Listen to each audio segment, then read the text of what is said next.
Hi, I'm Greg. And I'm Leanne. Welcome to the Empowered Poly Podcast, where we give you the tools to help you feel more empowered in your polyamorous and consensually non-monogamous relationships by sharing what we've learned as relationship coaches and as individuals. Empowered Poly is LGBTQ2IA+, alternative lifestyle, and kink friendly. Thank you for joining us and enjoy the show. Welcome to episode 34, Sex After Childbirth. We have with us a special guest, Anne Chronnell. She's a counselor, and this happens to be her specialty. So welcome, Anne. Thanks. Hi. Hi. This is a topic that's come up for some of our clients, and I know a lot of people who've dealt with it, including myself personally.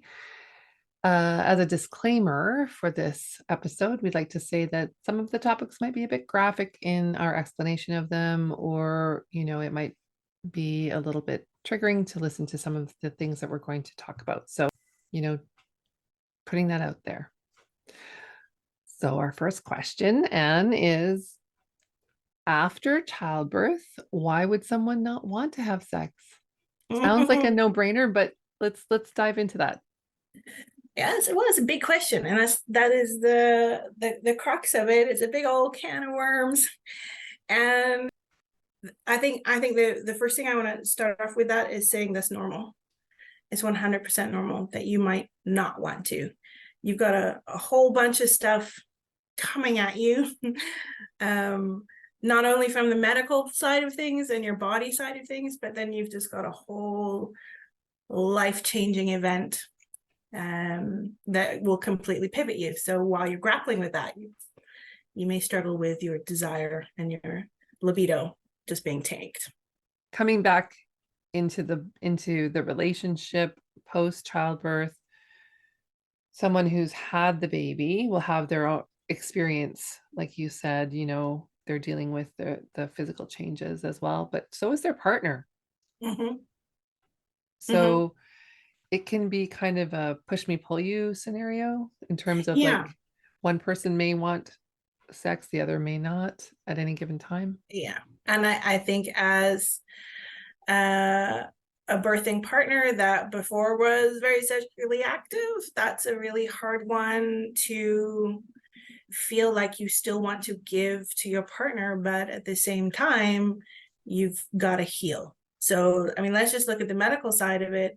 I'm going to assume, like, take surgery out of it, take C-section out of it, because that's major abdominal surgery. Mm-hmm. I think when there's like a normal vaginal birth, there is an expectation, it's fun. Doctor said 4 to 6 weeks, tick-tock, it's time, right? So you got to think that you might have stitches from, rips and tears along not only the vaginal canal, but you got the perineum as well. Mm-hmm. And then you've got the placental wound has to heal. And I think this one was a shocker for me. I actually brought a visual because for me, this was like wait, what? So when the placenta comes out, of course, where it was attached to the uterus, that has to shrink. Now, it's the size of a dinner plate. It's as big as my head. It's as big as my head. Like, that's the size of the wound inside the uterus. The placenta is that big, and that has come away from the uterine wall. Wow. So heal. Right? It doesn't take Holy long. fuck. That's right? huge. That's so that wow. As the uterus is contracting back down, that is also contracting, but it is still open, fleshy stuff. So that's why we bleed so much after birth. Like, it's not you give birth and you're wearing pads for a good 2 weeks afterwards if you're lucky. Mm-hmm. Because there's all that healing going on, right? So that's just considered the regular assumed bodily trauma that has to heal from the wound, right? Wow. Greg? I have a question. Well, it's more of a statement, but I'd like also kind of your opinion on it as well. I've dealt with clients who've gone through this, where they've had a child, and then they've kind of been on different pages in terms of what to expect from each other after childbirth. And so one of the things that I said to the birthing parent, who happens to identify as female, I said to her that it's okay if you never want to have sex again. Like it really is. And you don't owe anyone sex, right? Because she was feeling an immense amount of pressure, not from her partner necessarily, but just societal pressure to get back in the game again, right? Yeah. But she just had zero interest in it. Yeah. So And what's been your it's experience with that? huge spectrum. You are going to get the people that after their body has healed are like, yeah, right in it. Whoop, whoop. And that's one normal. And the other normal is, no, we are closed for business. I don't even want to put the closed sign up. It's just the shutters are down. And that's where you come into, I think a lot of people with the female physiognomy don't really understand how complex everything is that ties together to drive your libido and your sexual desire. So you've got the ones you would think of, like body image, do you find your partner attractive, all this stuff. But when you taking on a biological level, and your hormones are tanked. So right after birth, your estrogen and your progesterone plummet, like they're like down. And estrogen is the thing that gives you your libido, makes all the looby-loob goodness, and basically makes you want to like have sex. So that's gone. So you're not even really getting triggered by anything. You've got prolactin coming in from the breast milk coming in, that is a big stopgap measure, keeps that estrogen down. And then on top of that, you've got oxytocin coming in, which is like your love drug, but it's all directed at the baby. So it's driving you to connect with your baby. This is Mother Nature saying, focus on this infant, unlike the other animal species that can get up and walk fairly quickly. Ours need that connection. So it's driving that, right? After that subsides, you want to talk about expected time. A good range is probably anywhere from 2 to 8, 10 weeks, 12 weeks, maybe, where you'll start to things potentially equalize. But now you've got all of the other societal pressures, personal pressures that come in that could keep that down. So for your partner, it could be the role transition. Who am I now as this mother? Who am I as in this body that has changed? My function has changed. I'm thinking about my partner. I do love my partner. I do, but like all of that is coming in. I mean, for me personally, with my first child, it was not a consideration. I was so consumed with who am I now? I remember standing and washing dishes. This is my life now. Like I couldn't grapple with that. So then the idea of who am I as a woman to have sex with my partner? No. It takes so it's such a back seat, right? Yeah. So what I hear you saying is it's pretty common that sexual desire wanes for even a significant amount of time, or may never come back. There's all sorts of things at play. So after that sort of transition with the hormones and stuff, it's kind of baby blues, often weeping for no reason. You are adjusting to a new sleep cycle. That prolonged starts to get into postpartum depression. And this is where your hormones are not your friend anymore. They're keeping you down into the depressed state, and that makes it even harder to heal. And I think most people can identify that when depression really hits you, libido takes out the door. Like it's often just something that's either used as a tactic to try and feel better about yourself, or it's not even a consideration in your life. So that could be a component as well. Again, probably not very much to do with the partner at all. Right? You got to factor in all the other things, lack of sleep. What's a mental load like? Right? Before it was just you grab your person out the door. right? That just grab a jacket. And I was like, okay, do I have the diapers and the milk and the food? And we're going to go out for 6 hours. So I've got to remember that, okay, I need about 5 diapers and things and the cream and where are we going to go? Can I change the baby? Can I feed the baby? If it's bottles, do I have enough bottles and formula? If it's breast, where can I feed? Like, So fuck it, we're just staying home. yes. And now that we're home, oh my God, who's going to cook dinner? We need to do the dishes. The baby's almost 1, so we've probably got some movement. I need to vacuum and wash the floors. The cat's in, the dog's there, the dogs need out. Forget it if you've got other children as well.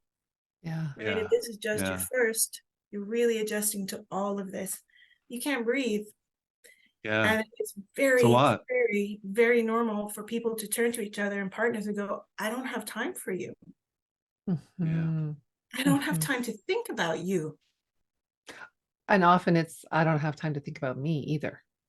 You're I not remember even. not showering, not having the capacity to figure out when to shower or sleep or eat Yeah. or Yeah. yeah. Yeah. You mentioned the baby blues. Yeah. And that if those are prolonged, that it becomes postpartum depression. Can you talk about the differentiation between those two? Mostly it's longevity. It keeps going. So if you are So how still, long? there is no time limit. There has been, I think with my second, 4 years. Wow. That qualifies as postpartum depression. Is that right? 100%. Yeah. Okay. Yeah. And you wouldn't have known it to see me. I Because was you present functioning. well. Oh, I'm masked like a motherfucker. You can say motherfucker on here. You can say motherfucker. You can say Awesome. all the motherfuckers, all you want. So I could In mask. fact, we are talking about childbirth, so it's kind of appropriate. Yeah, it's because what are you presented with? You're presented with the beautiful ads with the mother and the baby and and they're beautifully clean and showered and hair wafting in the wind and little birds swinging over here and you're going through the stroll, they're so happy with the little handbag. And it's not like that. You are smelly. Yeah. I remember about a week after my second was born, I'm like, my God, what is that smell? Can you take out the garbage, please? Oh my God. Oh my God, it's me. Yeah. It was me. I hadn't bathed. I was breastfeeding and this and and that was with a partner who was bringing me food. So I didn't even have to think about that. But you don't. You're right, Lee. It's like there's no consideration of yourself. Very little. Very little. Well, and then there's also that you talked about lack of sleep and the physical changes. There's also that aspect of feeling overwhelmed with touch, like touched out. That sensation. Like I don't want to be touched by anyone else. Yeah. I remember that very clearly. Yeah. My daughter's father came over and tried to give me a shoulder rub at one point, and I was like, ugh, get off of me. So then imagine being the other partner going to try to be intimate with the birther, and you're getting an aversion reaction. That would be very hard to take.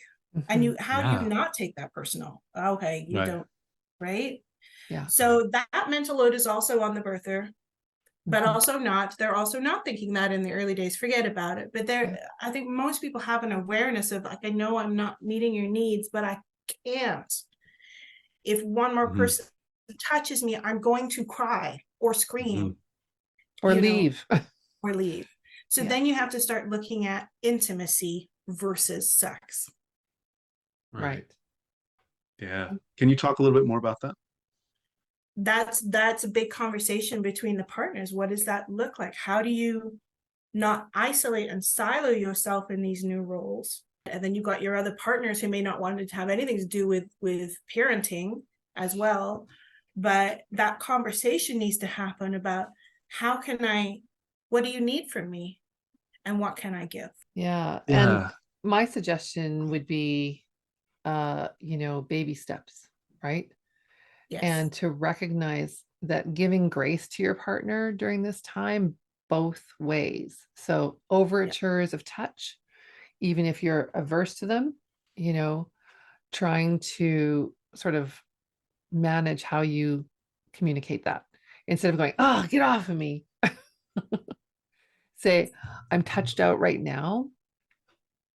It's really hard for me to receive touch, but what I would love is to sit beside you Yeah. or something like that. Give them Going like a back into baby your, step way to be close. yeah, Yeah. going back into your love languages, right? Let's go back to the roots. Let's go back to the basics, man.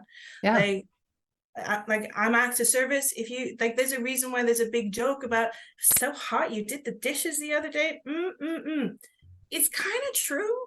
Yeah. Right? To take that load away from me to think about that I don't have to think about it. You cook dinner for me. Oh my God. You're taking the small lump of clay, cute as it is, and changing it or feeding it or allowing me to go out for a coffee by myself. For the partners, it could just be, well, I feel like I'm not part of this. I've lost you. Yeah. Where is you? And so that you, maybe that's a conversation with the other partner to go, can you take the baby so I can go be over here and just not be consumed by what Mother Nature has like thrown at me and just step away for a second. Right? I think it's also important for the non-birthing partner to understand that I'm going to say we, because that would be me. We need to not take those reactions personally. Yeah. Right. So you were mentioning earlier, Leanne, about the birthing person, being less sort of physically jolty, reactive. Right. Well, is that reasonable to expect all the time? Probably not. It's probably going to happen. And Especially when with it sleep does happen, deprivation. yeah, Depression. and all. Yeah. I mean, I'm exhausted just listening to all this. Like, I am. But the reality is that if we're taking that personally, right, we're not really being as supportive as we might be able to be, because it's really not personally. It's a very different paradigm that you're entering into. And also Completely different paradigm. asking for that communication can also just be adding to the load. Right. So I remember twitching away, completely involuntary. It was almost like somebody tickled me when my partner touched me. We were in bed sleeping and he reaching over to give me just some attention. It had been 8 months and it was nothing more than to like just give me a rub, and I literally flinched.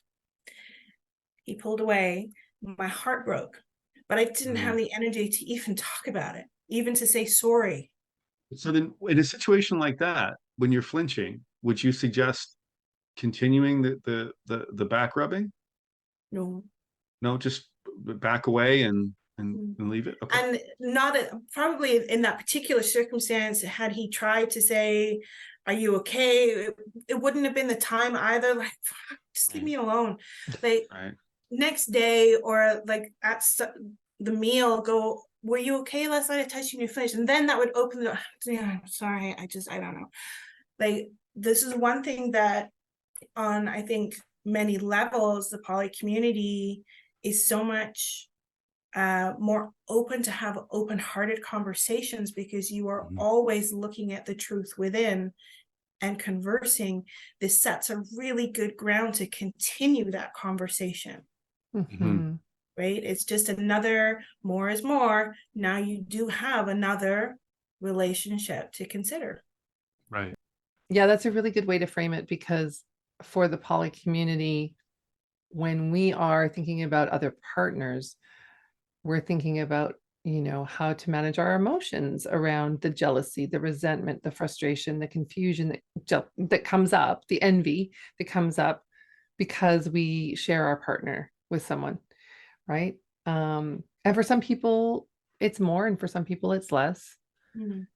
But with a child, even though you might be really invested in the birth and this person that's been born, you can still have all those emotions. You can still feel that way.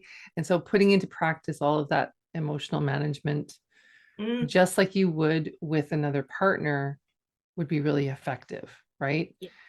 And saying, this is another relationship now, and it's a permanent relationship.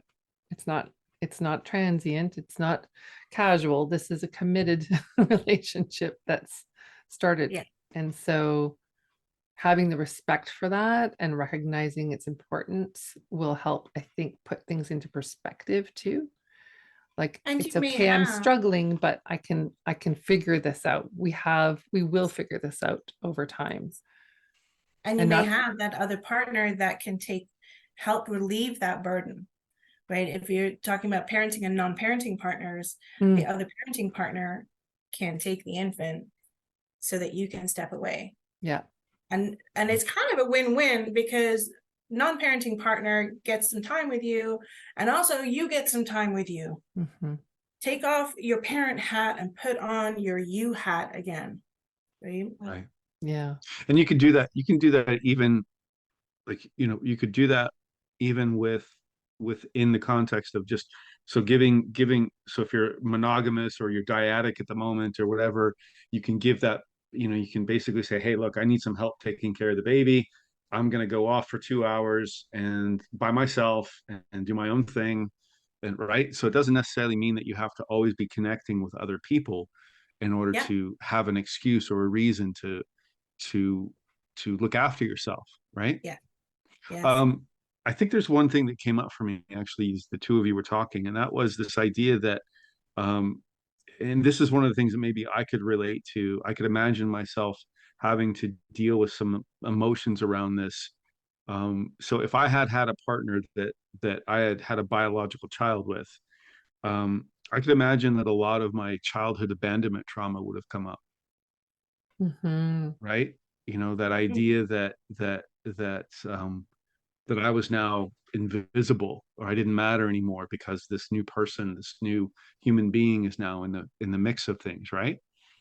And so, Oh, yeah. when we talk about managing our emotions and our emotional needs, I think it's really important to look at things like internal family systems work and EMDR and all sorts of other things that you as an individual can do to to regulate yourself, because your partner, who you might have some pretty significant codependent habits with, is just they're just not able to do that with you anymore. They just cannot help you with that.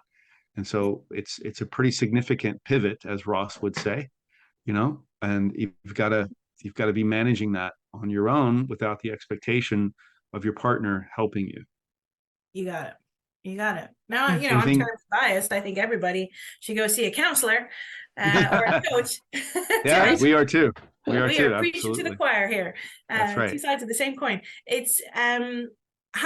And whenever you have a big role change in life and you go through a life transition, it's going to stir up the muddied waters because you're trying to put new foundations in. Mhm. So you're going to get in there into the muck. Whether you like it or not, stuff is going to come up, good Mm-hmm. and bad. Good stuff, you'd be like, yeah, wow, I remember that. I'm doing that. And holy shit, I don't want to do that. This Right. is my narrative of what it means to be a parent. This is my narrative of what it means to be a partner, a mother, a father, a step parent, whatever it is. We have these assumed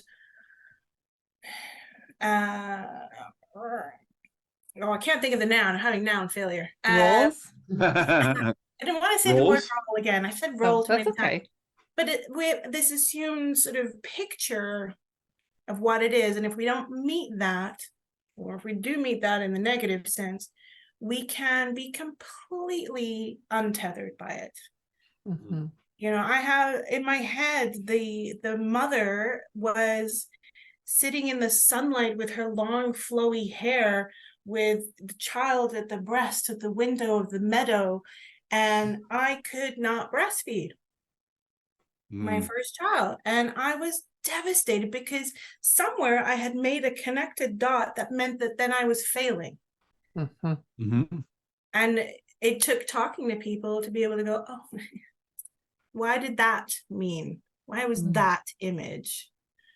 So if you find that this stuff is coming, 100% reach out, because otherwise you're just going to spiral and get into resentment and bitterness and place everything onto the other person instead of being able to process it yourself. Mm-hmm.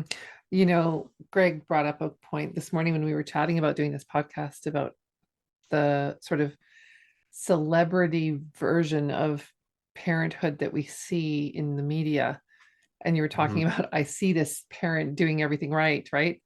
It's not only the breastfeeding piece, looking gorgeous, being able to handle it all, but also continue working, looking fabulous, right?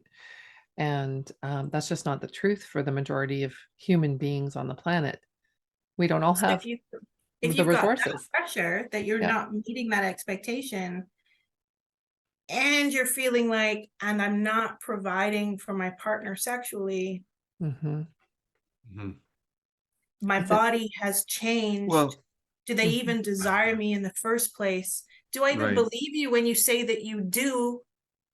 Because I'm thinking that you don't, and your partner saying, no, but I love your big boobs now, and your squishy belly, and your slightly puffy vulva. Like, it's like, do I believe you? I don't know. I got all these hormones going on, and I'm tired, and I'm hungry, and no. Yeah, you don't see that part. I mean, with the celebrities especially, because it's like mhm, they disappear for like a year, and then all of a sudden they come out, hey, surprise, baby, and they've got a six pack already, again. And it's mhm, like they've done all this work for basically 18 months or 24 months or whatever, right? But they've just disappeared, and the news is focusing on somebody else for a while, and all of a sudden, hey, congratulate, and I think there's been a couple of celebrities that have actually tried to sort of debunk that trope, by presenting. I think Amy Schumer is one of them, by presenting the struggles and Ali Wong is another one that comes to mind, mhm. presenting the struggles of actually going through that process. Yeah.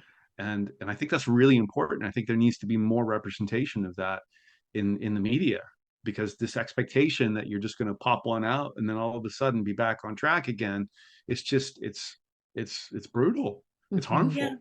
And it comes back to, do I still believe it? Because even though we see a lot of funny memes, we see funny cartoons of like people being in their parenting messiness, and we're like, oh, that's so funny, it's so true, it's so true. But yet we still don't normalize it. Right. Somehow in her heads, we still have this image of what is perfection and not embracing the mess. And coming back to the topic du jour, is that it's messy, this portion of trying to reconnect with your partner in any way. So it is almost like you can't go backwards. Mm-hmm. Mhm. The relationship you had is no more. Right. So start gentle again. Who are you? What do you need? What's your love language today? Yeah. Like, who are you now? What's going on with you? And this open-hearted communication, honesty is where it's at. And it's Mhm. Mm-hmm. scary. I think you got non-birthing partners who are saying, well, do you even want me anymore? Because it's all about the kid. That's all you talk about. We don't do what we used to do. I don't feel valued. I don't know you. And then you've got the other part going, I don't know me either. I can't help you. maybe Mhm. maybe that's a really good place to start, right? Maybe, I don't know, I'm riffing here, but maybe that's a really good place to start, is that idea that each of the people, how many ever there are all new versions of themselves that that need to learn to interact with each other and with themselves again. And so that sort of blank slate, right? I got a blank slate now. I was once, this version of myself, and now I'm this version of myself. And so, how Mhm. do I interact with other people as this version? And what are my new boundaries? What agreements am I willing to make? What do I need? What are my needs now? What are my desires? Right? And Mhm. all of those things. And those are all really important questions to be asking yourself as well as your partner or partners. Yeah. The Mhm. logistics will work itself out. How do I get to over there? What is my body doing? How do I work a babysitter now? Like, the logistics can figure itself out through practice and time. But you're right. You're writing a new template. Mhm.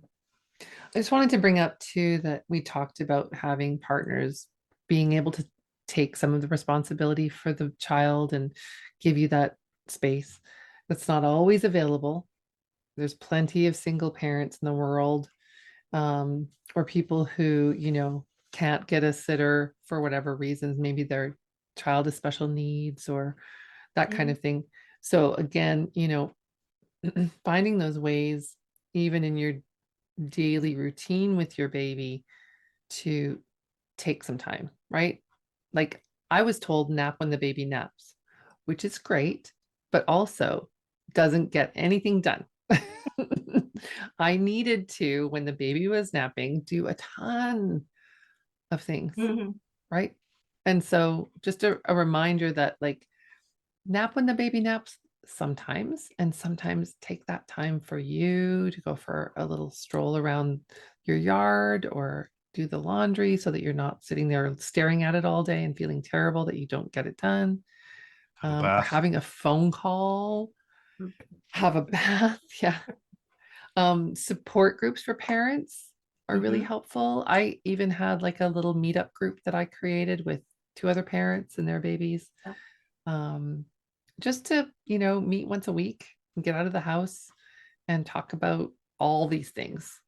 And Yeah. again, like you said, normalize it and say, Normalize it, and you're building your template again, yeah, so you can be present then for whomever, right? right. Mhm. Yeah. Just a note, if you do that, if you go out and about, don't drink caffeine if you're breastfeeding. I had to learn that the hard way. Like, baby does not nap then. Mhm. I'm like, And yeah. ever since I've been going to this group every Saturday, she's like up all day. She must be so excited to see you guys. And they're like, it could be the caffeine. I'm like, oh, right. What goes in me comes out into her. Um, and then I also wanted to touch on sort of the, you know, when you're in that identity piece, it can be really challenging if you're dealing with any kind of shift out of your family prescribed norms. Like, it could be like, I don't want to raise my child like I was raised, right? The pressure of that, um, the pressure of breaking intergenerational trauma, Mhm. like all of those things. Like, there's just so many layers, You can do podcast after podcast after podcast and all of these things, and trying to drill it down to like have like one little aspect of what is a massive life change for everybody involved. which is why we need counselors like yourself that specialize in this area to help people through it, because it is a motherfucker. It's true. It is. Yeah. I And think it normalize, communicate. And it can be scary to be that heart open, but when you've had so much happening to the birthing body, you are forced to look at things, right? Like we've touched on the hormone side of it, we've touched on the you could say the society piece of it, which is just the family constellation of all the expectations that go on. You've got internal trauma that needs to be dealt with, that just might be a little bit like if you've had a traumatic birth, you were very probably going into a PTSD kind of situation. You had a traumatic birth, I had traumatic afterbirth, which was all like the same thing. So it was like a no, right? Not Yeah. even no thank you. With the PTSD piece, I mean, there's if it's available to you, or uh, I would encourage you to reach out to social services if the PTSD piece is pronounced, if the depression is pronounced. Um, Not wanting sex in and of itself isn't necessarily depression. It could be part of the depression, though, right? Yep. Yeah. And so, like, I know that I didn't want anything to do with sex for a year, but I had a Yep. pretty severe tear that was healing. Um, and I was an older parent. And so I also feel like I also had the traumatic birth where I lost a lot of blood. And so I had to recover that way, right? So Yeah. there was added time just for me to get my iron back up, you Yeah. know? Um, The baby and steps that you talked about is so crucial to helping not um, so what I'm trying validate an aversion. Right. So you get used to not wanting touch. So that's the conversation about intimacy, is you need to build those building blocks again. It's kind of like dating and wooing all over again with, how do I make you excited that my hand has brushed your hand? Mm-hmm. You know, something we talked about before, Lee, was how you bring that in, that play, that just sort of making it fun, titillating. Like, you want to, it's such a gentle, slow process. If it's been a while and it's been sustained, now you're scared. Now there's a whole other things going on. The clients you were talking about, Greg, with the it's been a while, and is it what's normal? It's everything is normal. It's where you're at. You can't deal with it in any other way than where you're at. So what can I do for you? Meeting yourself and your Yeah. partner where you're at is really key. And those How do little you feel baby steps, they don't have to be physical. It could be, laying in bed and just look at your partner, right? That level of affection for like 3 minutes before sleep, with Just some don't nice watch your music. partner sleeping, because that's just creepy. Yeah, if they start to open their eyes, close yours real quick. Yeah, don't worry. When the baby gets older, they'll do that. They'll walk in and be like, while you're sleeping, stare at you. Yeah. Yeah, and I think the idea of communicate. Again, you said earlier, watch your timing, right? Like, don't put pressure on if you've just been rebuffed. That's not the time to communicate about your feelings, because they're past their capacity. That's kind of how I look at all of this: is what is their capacity at the moment, and how can you gauge that? When they have trouble gauging it themselves, sometimes it's in the reactions, right? And don't assume that what their capacity was yesterday is their capacity today. Yeah, Huge. there's a lot of shifting that focus, that it's almost like, take the pressure off yourself to feel a certain way. You do not have to feel any sort of way. There's no rules. So go be in the other person's shoes. How are they feeling? What can I give them? What can't I give them? And that can trigger your empathy button. Right. And so now the pressure's off you, because you're not thinking about you and like, oh my God, I'm such a shit partner. I'm doing this. I'm not meeting expectations. I can see their disappointment. I can see them withdrawing from me. I don't know how to do the conversation. I don't even want to have a conversation. But if that's because you're consumed in your little bubble. So forget about you. Go stand in the other shoes for a second, and because you love them, and love can be gentle and nurturing and be soft. So I think that talking about timing is when you can be in a soft place to go, hey, what's going on? Yeah, curiosity, right? That's huge. Like getting curious about what your partner needs or partners need, right? And how you can help facilitate that, right? I think that's really big. I know for me, curiosity is one of my core values. And the reason it's one of my core values is because it takes me out of that spiral. Right. That spiral that tells me that I'm a worthless partner, or I've made another mistake, or I've done the same thing again, or I'm just, keep fucking things up, all that, right? Stop, okay, so how did my actions impact my partner? And what were they going through? What were they thinking about? What do they need? And the beautiful thing about empathy is you don't have to be right. You don't. You can be completely wrong. You can go to your partner and say, I can imagine that you were feeling X, Y, and Z. And they're like, no, it was A, B, and C. But that doesn't matter. What matters is the communication, is You've opening just up. started a conversation. Yeah. Exactly. When you've started a conversation in a way that's non-confrontational, and it's very empathetic, right? And it's like, oh, okay, so I want to hear more about A, B, and C, right? Yeah. Or even, and as you say, noticing, stating what you see, right? don't assume. Like if somebody came to me and said, oh, I can imagine this be so hard for you. Fuck off. You don't know. You don't know shit. And it could be another person who's gone through on paper exactly what I've been through. No, they don't know, because it's me, it's my life, it's my situation. But if they said to me, I can see that you're tired, I can Mhm. see that you're crying, and I can see that when I ask you what's going on, you're saying nothing. So Mhm. you're validating and affirming. And I think I'm such a do-it-myselfer that had somebody said to me, what kind of nothing, Mhm. take my martyr hat and put it on. Right? So they got to be sly. They would have to come in from a soft sideways. Right. Made the baby go sleep. No, it's fine. Go sleep. Like they just do the dishes. Just do the things. Look around. They haven't washed. Go run them a bath. There's Mhm. laundry pile. Do the laundry.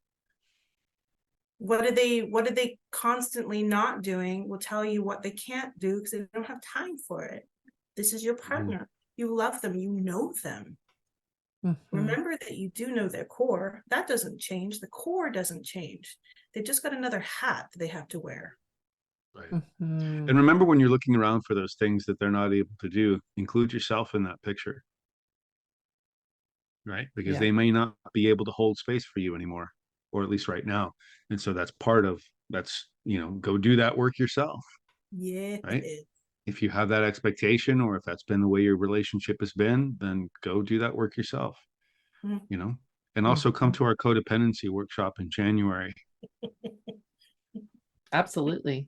January Yeah, 2024. that's right. That's right. This has been really great.